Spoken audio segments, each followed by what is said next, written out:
Está la doctora María Lourdes Campos, académica, directora del Departamento de Psicología de la Universidad de La Serena, directora del Magíster en Psicología de la Universidad de La Serena, coordinadora del Centro Regional de Desarrollo y Estudios de la Educación y coordinadora del Centro de Desarrollo del Capital Humano de la Universidad de La Serena. Y por supuesto también está la autora, la doctora Sonia Salas Bravo, profesora titulada del Departamento de Psicología de la Universidad de La Serena, obtuvo su título de psicóloga y su grado de magíster en educación en la Pontificia Universidad Católica de Chile y el grado de doctorado en psicología en la Universidad de Tennessee, Estados Unidos, para presentar la presentación literaria Creciendo con trastorno de déficit atencional con hiperactividad, impulsividad, de la académica Sonia Salas, de Editorial Universidad de La Serena. Tengo entendido que le entrego la palabra a la doctora María Lourdes Campos. Bienvenida, buenas tardes. Le damos un fuerte aplauso para iniciar la siguiente presentación en la Feria del Libro. ¿Aló? ¿Ahí está bien? Hola, buenas tardes. Gracias por acompañarnos. Para mí es un placer hoy día estar acá presentando el texto de mi colega y amiga, la doctora Sonia Salas. Quisiera decir algunas palabras sobre Sonia antes de iniciar la presentación del texto, ¿ya? Sonia es psicóloga que primero se focaliza con un magíster en educación en la Pontificia Universidad Católica y luego logra su doctorado en psicología en la Universidad de Tennessee. Esto marca un hito tremendamente relevante por cuanto, siendo una mujer muy joven, con hijos, decide estudiar en Estados Unidos un grado profesional académico tan relevante como un doctorado en psicología, lo cual ha permitido que ella sea una líder académica muy generadora de construcción, de aporte en el ámbito del conocimiento que realmente contribuya a todos nosotros. Al punto de que con mucho honor les cuento como Departamento de Psicología, ella es la única profesora que tiene el grado titular en la Universidad de La Serena. Es la única mujer con grado titular en la Universidad de La Serena. Eso les revela como el nivel en que ella siempre ha llevado su carrera. En ese ámbito partió siempre con un interés por transferir conocimiento, lo cual le permitió, por una parte, aportar al desarrollo sostenible y cuidado del recurso del agua. En ese marco, ella logró producir y editar los textos Corre Conejín, El Globo Amarillo, Las Aventuras del Inspector Camarón, todos textos aprobados y recomendados para su uso en el Ministerio de Educación, ¿ya? Y en las últimas décadas se ha focalizado en lo que hoy día nos convoca, que es el trastorno de déficit atencional con hiperactividad, impulsividad. Y este, que es un texto muy reciente, que acá lo tienen ustedes y yo también, lo que busca es justamente brindar antecedentes científicos sobre qué es este trastorno de déficit atencional con hiperactividad e impulsividad. ¿Qué es? ¿De qué se trata? Entonces, como me dijeron que yo le hiciera preguntas, no solo la presentara, Sonia, ¿qué es el trastorno de déficit atencional con hiperactividad e impulsividad? Ahí tienes tu micrófono.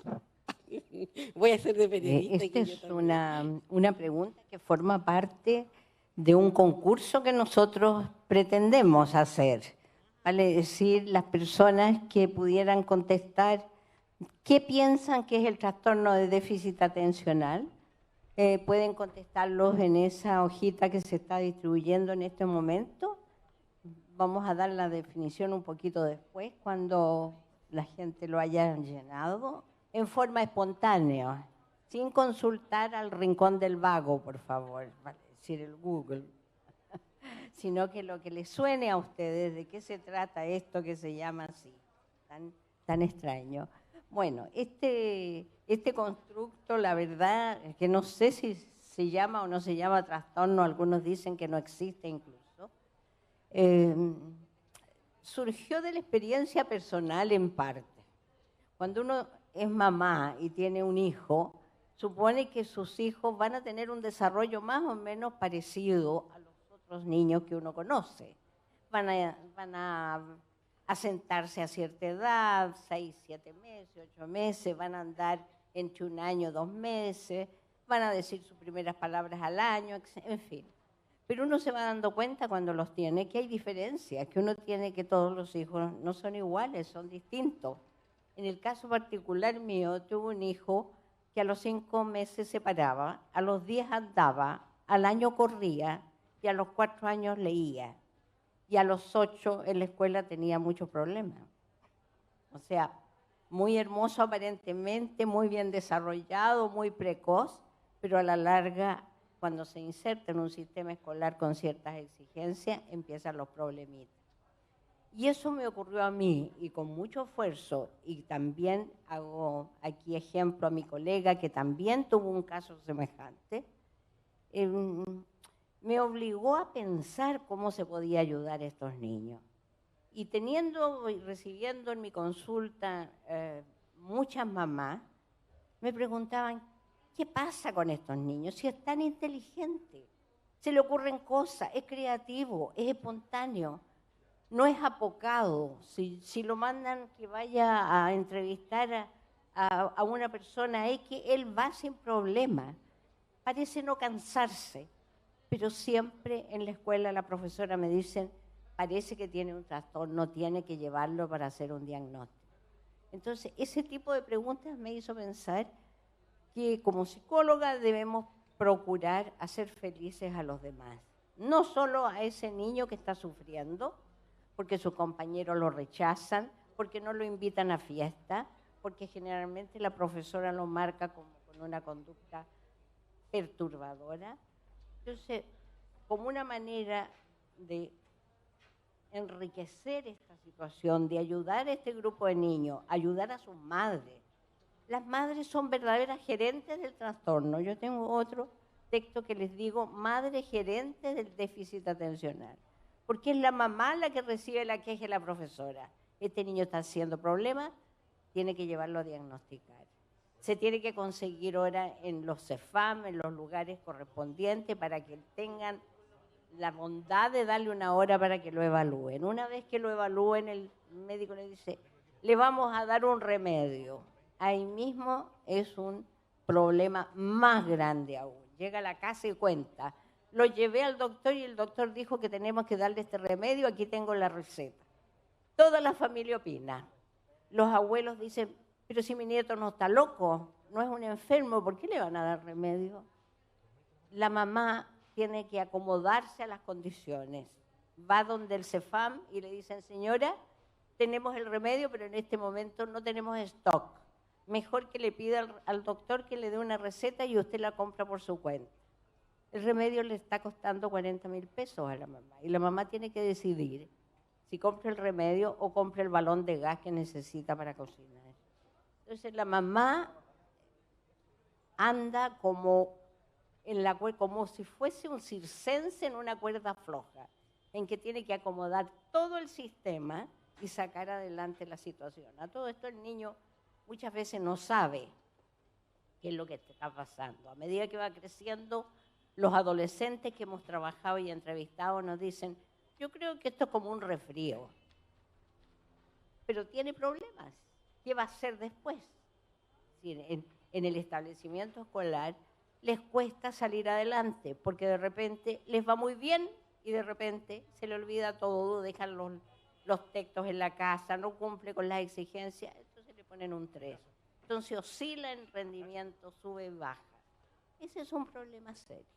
Por otra parte, los profesores dicen, a mí tener un niño con déficit en la clase me dificulta hacer mi labor.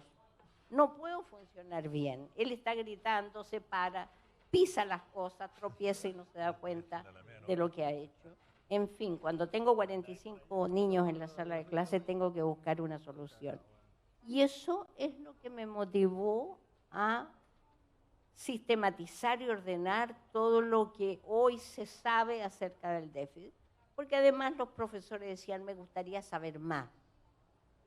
Creo que no lo puedo diagnosticar. Al niño cuando le dan remedio, la profesora no sabe cómo funciona el remedio. Los remedios son súper sofisticados. Unos son rápidos. El niño, si va a tener la clase de matemáticas, se le da un remedio de acción rápida para que esté alerta cuando tiene la clase de matemáticas. Pero dura poco. Hay otros remedios que también se llaman lo mismo, pero que son de acción lenta. Entonces demoran 3 a 4 horas en lograr. La mamá dice, ¿qué hago con este niño? ¿Le doy o no le doy el fin de semana? ¿Para qué lo voy a drogar tanto? Y se debaten decir, quiero dormir un poco tranquila, yo creo que le voy a dar el remedio el fin de semana. Esos son los problemáticos que se enfrentan día a día estas mamás, papás y familias que tienen entre al interior de la familia un chico con este problema. Y entonces, ese es el origen de por qué se hizo este texto. El texto tiene 2 partes. Tratamos de recopilar la mayor información acerca de qué es el origen. Todavía no se sabe. Algunos dicen que es parte herencia. Y la verdad es que los estudios genéticos dan razón en parte, que hay algunos genes involucrados fuertemente en el trastorno. Pero está el factor ambiental. Entonces, lo que hoy día se supone es que si uno tiene tendencia a presentar el trastorno y tiene un ambiente que favorece que se desarrolle, el niño va a presentar el trastorno. Pero muchas veces el ambiente puede llegar incluso a modificar estas cosas que se llaman polimorfismo que se encuentran a nivel de los genes. Entonces la situación no está clara. En el intertanto, lo importante es saber de qué se trata, cuáles son los síntomas principales, cómo se puede diagnosticar en la forma más objetiva posible y qué hacer en respecto al tratamiento. Estos niños tienen muchos problemas, pero las demás tienen muchos recursos. El niño, si le interesa algo, puede pasar 3 días. Un adolescente me contó que había pasado 3 días seleccionando música, no comía, hasta que logró dar con la secuencia perfecta para la música que iba a poner para la fiesta. Eso está muy bien, pero también genera conflictos de relación. Entonces, tenemos que aprovechar las capacidades que tiene este niño. Ellos están muy bien dispuestos, son espontáneos, son muy creativos y no se cansan. Entonces, si yo soy padre y tengo un niño hiperactivo, le busco el mejor deporte para que se luzca ahí, porque estos niños tienden a ser segregados por sus compañeros. Este lo único que hace es tener problemas. Entonces, si le buscamos una vía para manejarlo de mejor forma, para que despliegue su energía con fines positivos, vamos a lograr que ese niño se quiera a sí mismo también, se autovalore. Ese es uno de los problemas que tiene. De tanto decirle era un molestoso, él dice no sirvo para nada, pero sí sirvo para tener ideas creativas. Entonces, si en una fiesta, cuando es adolescente, quieren hacer algo nuevo y quieren hacer en ese colegio antes de irse un chiste, sacando el lavatorio, él se puede ofrecer, él se atreve a sacar el lavatorio y descerrajarlo, aun con las consecuencias que va a tener, sin medir las consecuencias. Ellos no miden las consecuencias, no tienen intención de hacer daño, pero provocan problemas. O sea, son muy ingenuos, son muy intuitivos, pero a la vez son descontrolados. Entonces, no piensan que si yo no planifico mi tarea, que tengo que llevar a cabo en una semana más, va a llegar el día y no la puedo hacer en los últimos 10 minutos. Tenemos que ayudarlo aprovechando estos recursos. La segunda parte del texto tiene un conjunto de ejercicios para que las mamás, las profesoras, los niños mismos, en aquellas funciones se desarrollen aquellas que tienen más dificultades, que pueden presentar dificultades. O sea, hay ejercicios para la memoria a largo plazo, para que planifiquen, para que manejen sus emociones, para que sepan manejar ese motor que llevan dentro. Entonces, todos esos ejercicios van a facilitar el que el niño reflexione sobre sí mismo, cosa que les falta.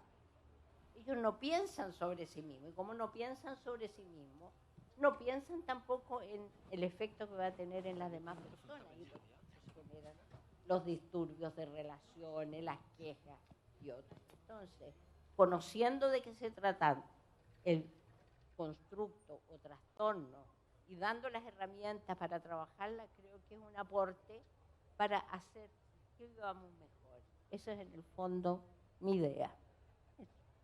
Bien, tengo más preguntas, pero no sé si va a ser el concurso primero. Profesora, ¿le parece si las personas que contestaron pueden ir leyendo sus respuestas ahora? Grado. Y así ustedes las van evaluando inmediatamente. ¿Alguien se ofrece para leer su respuesta? Buenas tardes. Y la verdad es que yo padecí eso cuando chico. Entonces me suenan mucho sus palabras en relación a cómo viví mi experiencia infantil. Tomaba mucha medicina, diazepam me daban, me hacían correr, boxeo, levantamiento de pesas y no estaba nunca quieto. Era muy difícil que yo me quedara quieto, y mi mamá sobre todo, porque mi papá perdió la paciencia conmigo y dejó a mi mamá a cargo. Y ya me dijo, tú responsabilízate de él, y la verdad es que me costó mucho. Iba todos los meses a Santiago, me ponían no me acuerdo, como una terapia, unas cosas que en la cabeza. Fue difícil superarlo, y los juegos que yo emprendía eran muy agresivos. Entonces los niños me decían, no, porque él es muy bruto, no juguemos con él, o me costaba llegar a... Entonces tuve mucho que aprender también, y también se lo debo. Mi mamá quizás no tuvo la educación, pero sí ella tuvo el amor, la paciencia para lograr que yo saliera adelante. Todavía ella me cuida, me pregunta, me está llamando. Entonces todo eso yo también se lo debo a la paciencia y el amor que mi mamá tuvo conmigo. Y esa sería como mi respuesta, que sintetiza lo que escribí acá. Gracias. Creo que su aporte es muy importante y significativo. Es decir, son muchos los esfuerzos que despliega todo el sistema. Es el niño, es la familia, es toda la comunidad. Y es el costo que tiene, el costo económico. Si pensamos en el costo del medicamento que significa el Estado, proveer tratamiento, es enorme. Hay estudios que muestran que no hay costo que valga para sacar adelante a estos chicos. Así que valoro muchísimo su experiencia. Una segunda respuesta aquí. ¿Y el porcentaje, Vladimir? La segunda... Hay muchos jóvenes que nos han atendido y que los colegios quizás no son capaces de asumir, quizás por inexperiencia, porque también están agotados, y los niños son como el niño problema del colegio. Y de verdad el niño que necesita más atención que los demás, pienso yo. Ya, aquí una segunda respuesta y luego nos dice el porcentaje. Buenas tardes. Bueno, yo definí que es una condición que no permite concentrarse en una sola tarea. La mente se dispersa en muchos pensamientos al mismo tiempo. Y es un 30%, creo yo, de... 30%.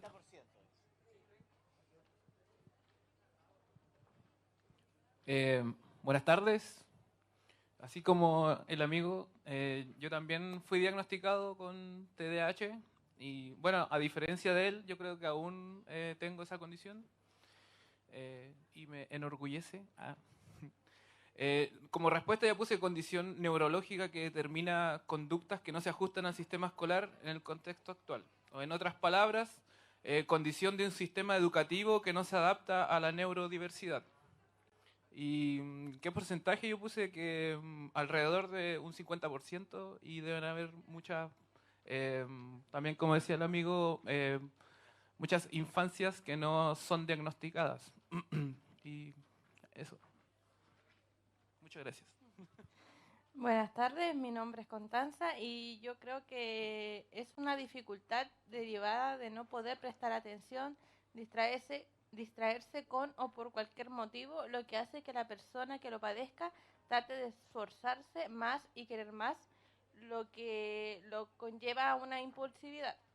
Y creo que es a lo mejor un 70-80%, porque conozco casos de muchos niños, de las amigas de mi mamá, que los hijos son impulsivos o tienen hiperactividad.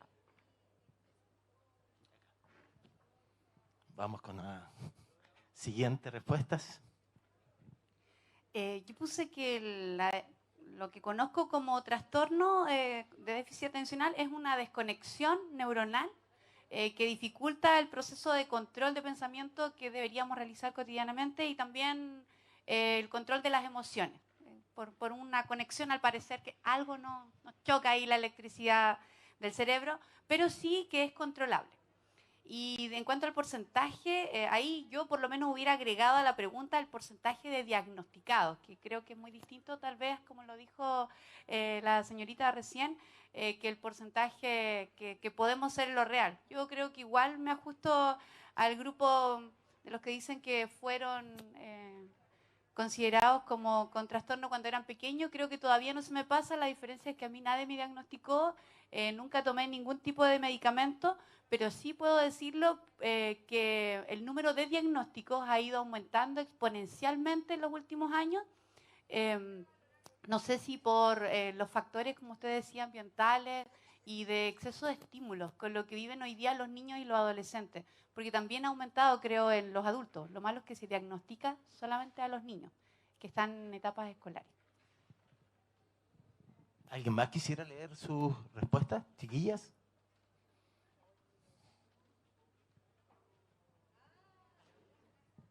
Buenas tardes. Voy a representar igual a mis compañeras, decir que somos estudiantes de la profesora Sonia en el ramo de psicopatología y nos interesa mucho el tema y además tenemos un debate con ella justo la próxima semana de este tema. Entonces nos interesó mucho más venir a escucharla en primera persona, a hablar sobre un tema bastante interesante. Yo igual me di el placer de leer el libro para escuchar su opinión de una experta en la temática. Y en relación a eso pusimos lo siguiente: es un trastorno caracterizado por un alto índice de problemas de focalización de atención por una gran cantidad de tiempo, tiende a caracterizarse por poseer mayor hiperactividad en relación a los demás y asimismo es impulsivo ya tanto en sus acciones y decisiones. Y en cuanto a la segunda pregunta, el porcentaje, acá al menos los estudios que yo he leído en Chile, en relación a los demás países, las mujeres salen con un mayor, o sea, el género femenino sale con una mayor índice de déficit, o sea, de TDAH en relación a los demás países, que los estudios dicen que los varones, o sea, los niños tienden a tener más déficit atencional. Pero si debería aproximar un porcentaje, diría que aproximadamente un 17%. Es por lo que recuerdo en cuanto a las investigaciones que hemos leído, así que igual agradece la instancia, es un libro bastante interesante que al menos yo lo animo a leer. Eso.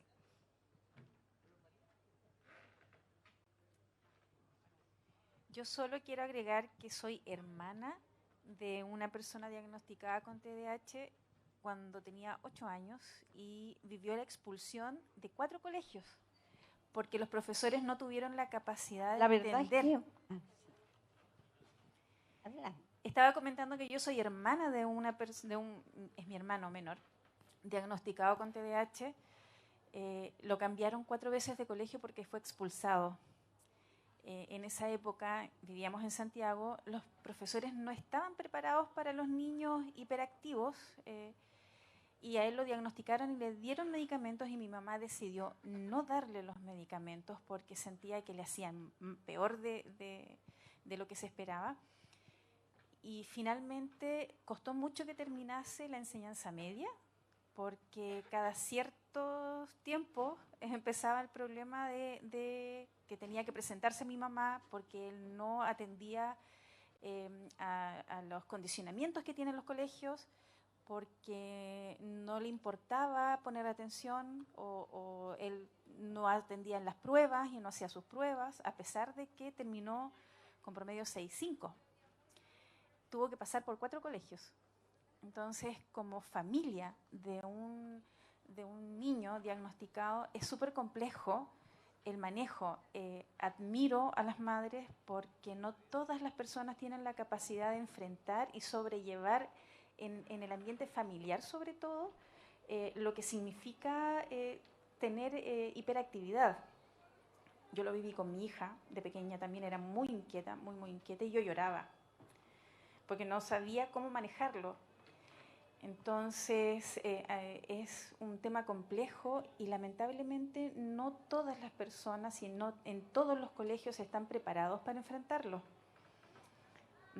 Eso. Muy cierto lo que usted dice, nos falta mucho a todos, ¿no? Bueno, a ver, aquí falta opinión. Hola.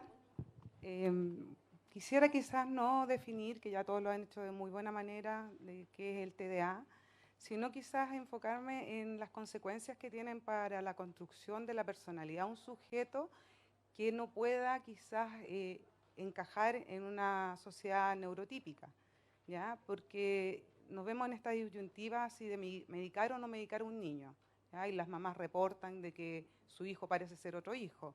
Y la verdad que es un tema creo que es súper importante quizás de profundizar, porque cuando este chico no encaja, porque no tenemos las condiciones que ya lo hemos conversado para poder dar atención a una persona con esta neurodivergencia, lo que se le devuelve es que es una persona ineficiente, que es una persona problemática, que es una persona indeseable y que no consigue sus objetivos. Y esto pasa una y otra vez durante toda la infancia, mientras lo echan de los colegios, mientras lo retan. Y cuando son adultos, esa herida ya queda en su personalidad. Son personas que a veces reportan baja autoestima y otra serie de condiciones. Entonces yo creo que el gran debate sería quizás comprender que quizás la medicación es parte de lo que requieren. Yo me acuerdo que antiguamente la medicación no es la que hoy en día se está usando, que obviamente es de mucha, o sea, genera una cercanía quizás más a lo que el chico es, porque antiguamente, bueno, como decía, hay una persona que le daban hasta diazepam, la verdad que era como dormirlos. Creo que quizás como sistema, como país, deberíamos plantearnos que no solamente tenemos que atender el TDA, sino que las implicaciones y el daño que se le genera al sujeto al ser estigmatizado por tener una condición diferente. Eso, gracias. Creo que es bien importante lo que apuntas. El desarrollo personal va a ser crítico en esta persona. Y dependiendo como familia, como persona, le demos mensaje, vamos a tener un niño que va a saber manejar y vivir bien a pesar de tener realidad, de que tiene ciertas... Todos tenemos desventajas, todos servimos para algunas cosas u otras.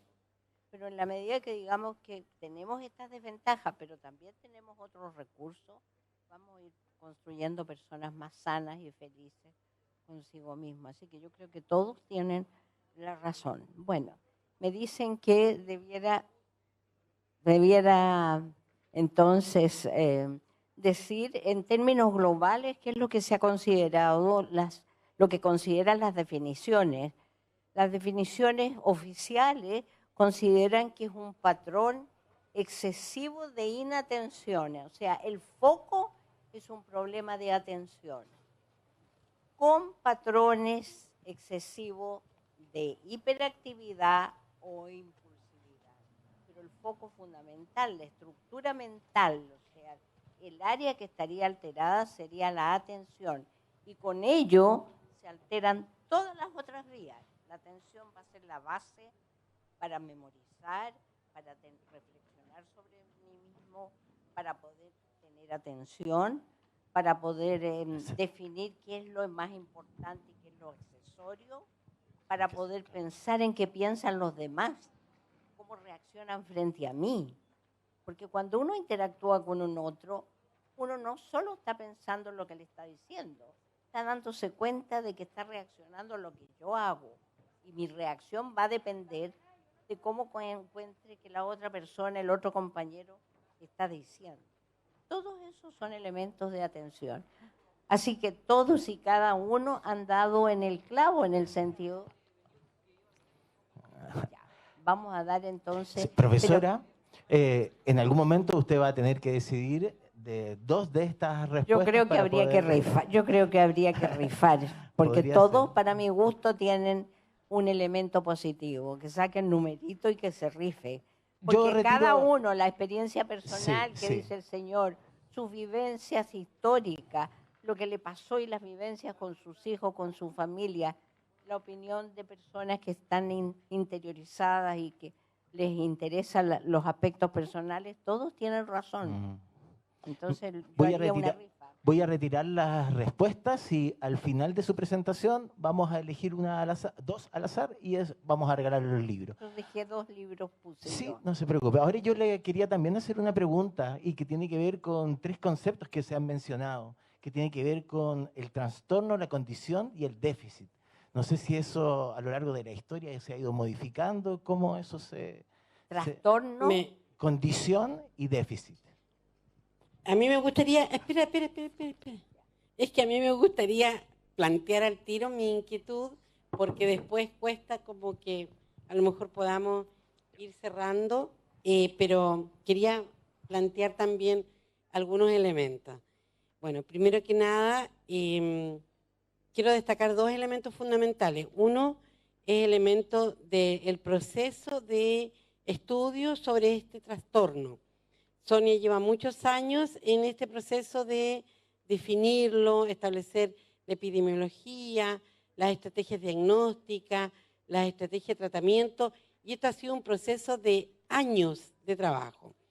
Y en ese plano, creo que yo que la he acompañado permanentemente en escuchar su proceso y asistir a las tesis de pregrado, tesis de posgrado, que han ido haciendo aportes a este proceso de estudio que ella ha desarrollado, y quisiera destacar un elemento fundamental, 2 elementos fundamentales. Uno, que surge de sus inquietudes primero.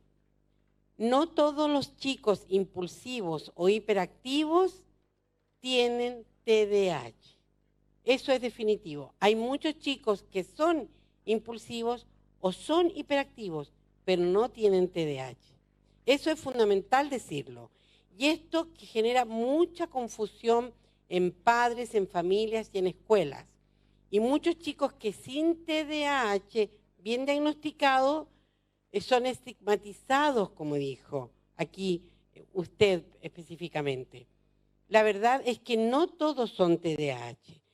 Y eso puede llevar a confusiones, porque un chico sin TDAH que reciba farmacología es un horror, no es un error, es un horror.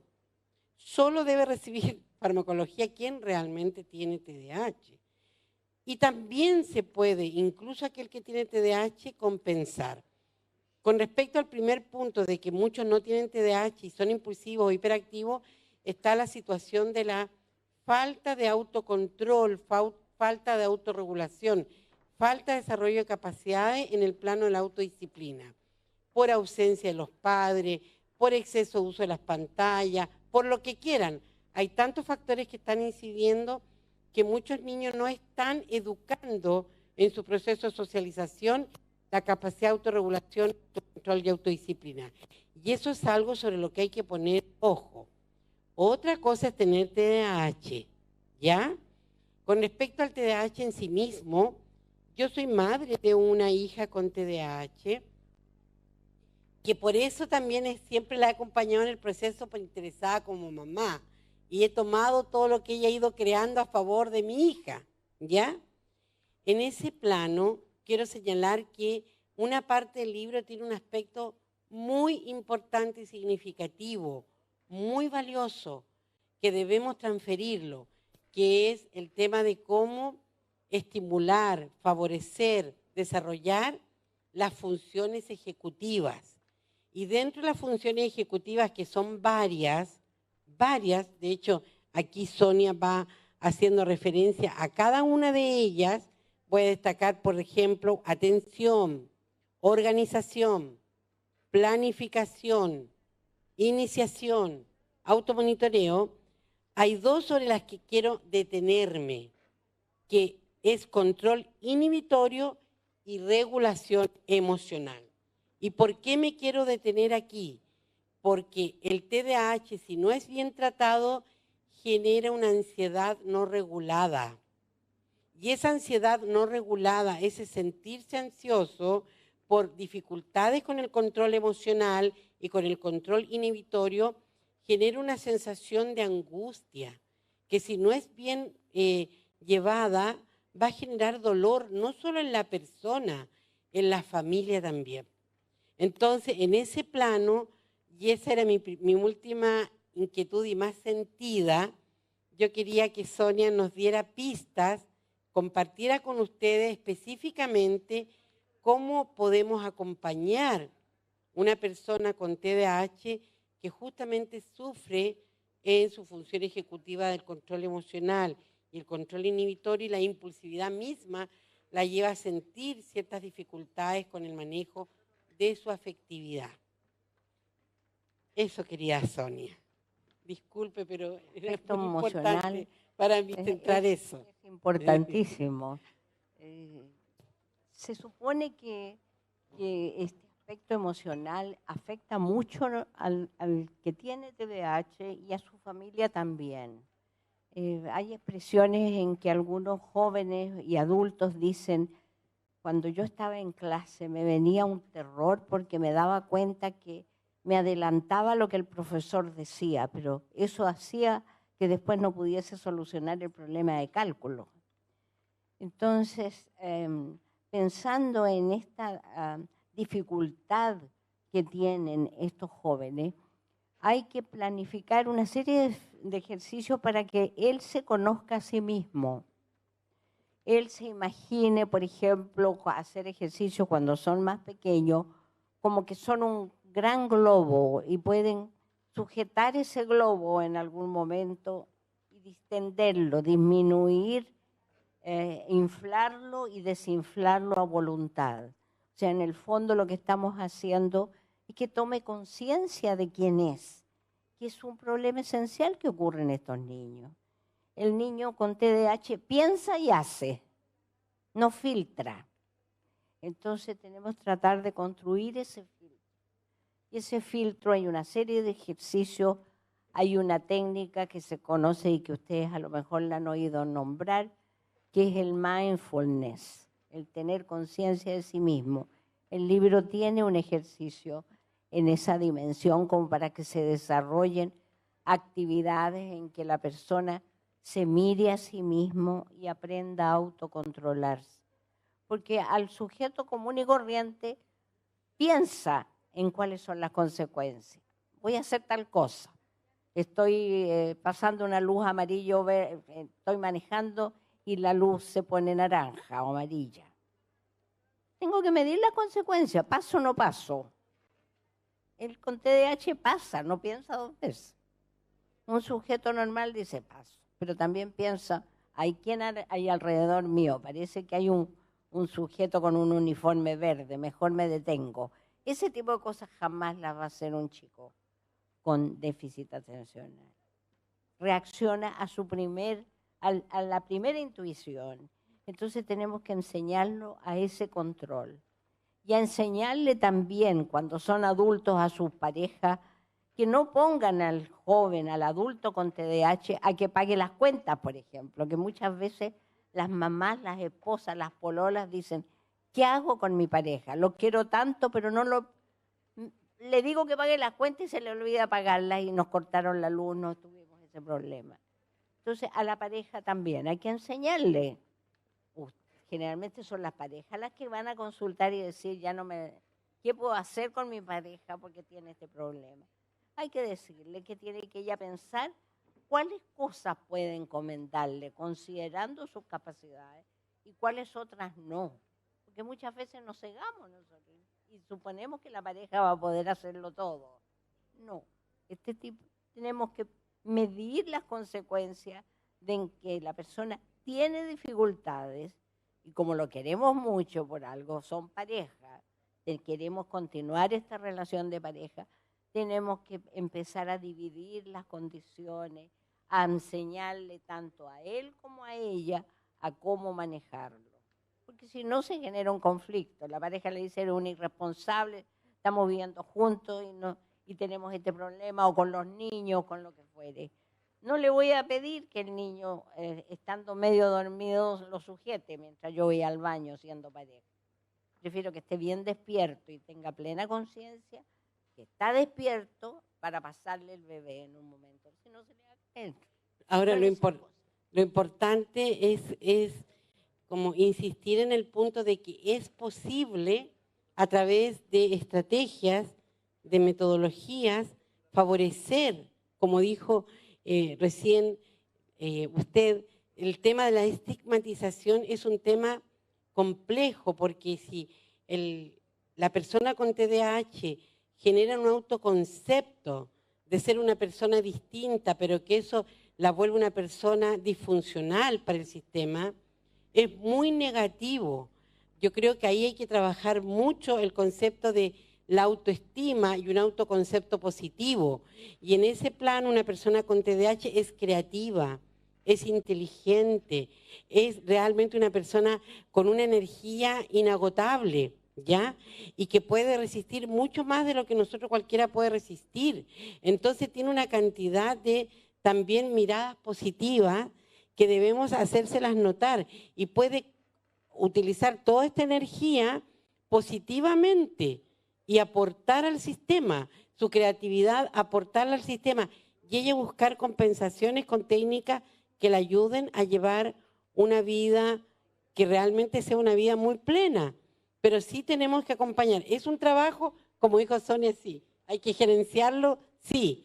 Hay que apoyarlo, sí. Pero pueden descubrir todo lo positivo que tiene también el trastorno en la creatividad, en la intuición, en la capacidad de resistencia a la fatiga, etcétera, etcétera, etcétera. Entonces, yo creo que ahí trabajar la parte compensatoria con distintas estrategias es fundamental. Yo no sé, él quiere decir algo. Bueno, yo les agradezco a todos.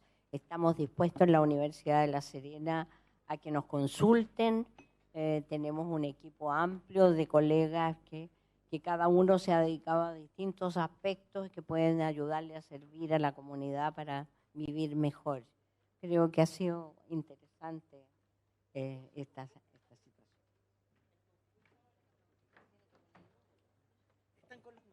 Están con los nombres.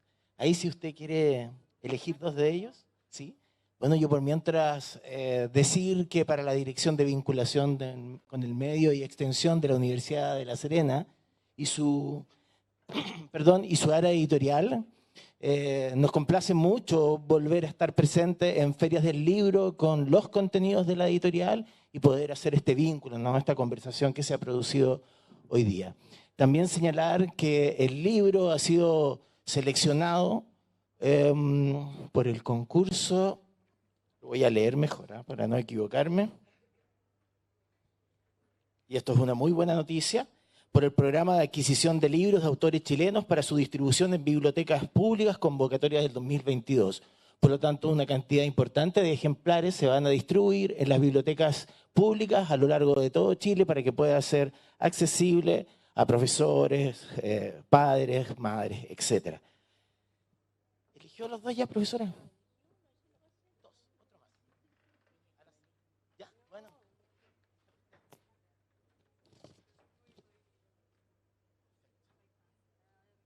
Entonces,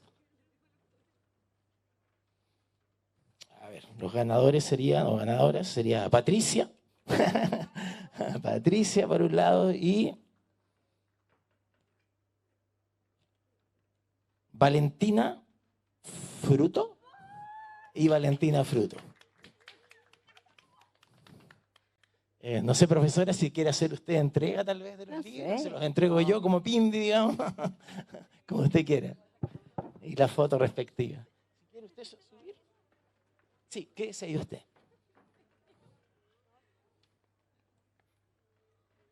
Excelente, entonces, una alumna recibiendo su ejemplar.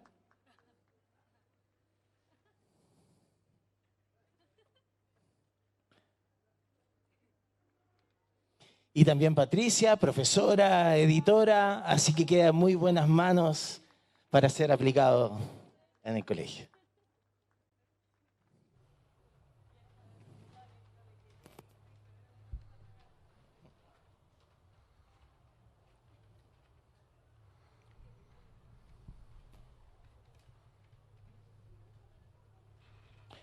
Tal vez terminar con alguna pregunta, si tuvieran alguna inquietud o alguna pregunta para las profesoras, y con ello ya dar término a esta actividad. No sé si hay alguna pregunta o comentario, aunque ya muchos se han dicho. Sí, ¿verdad? Bueno, entonces muchas gracias por participar. Agradecemos con un Sonia, fuerte aplauso a la doctora Sonia Salas Bravo y a la doctora María Lourdes Campos por esta interesante presentación del libro acá en nuestra Feria del Libro. Recordamos que las puertas se cierran 5 para las 2 y nuevamente retornamos para esta gran fiesta de la literatura a las 4 en la apertura del día de la tarde. Así que los invitamos a hacer participar la tarde a quienes no pudieron llegar hoy día en la mañana a la jornada de las 4 en adelante a disfrutar de esta fiesta de la literatura.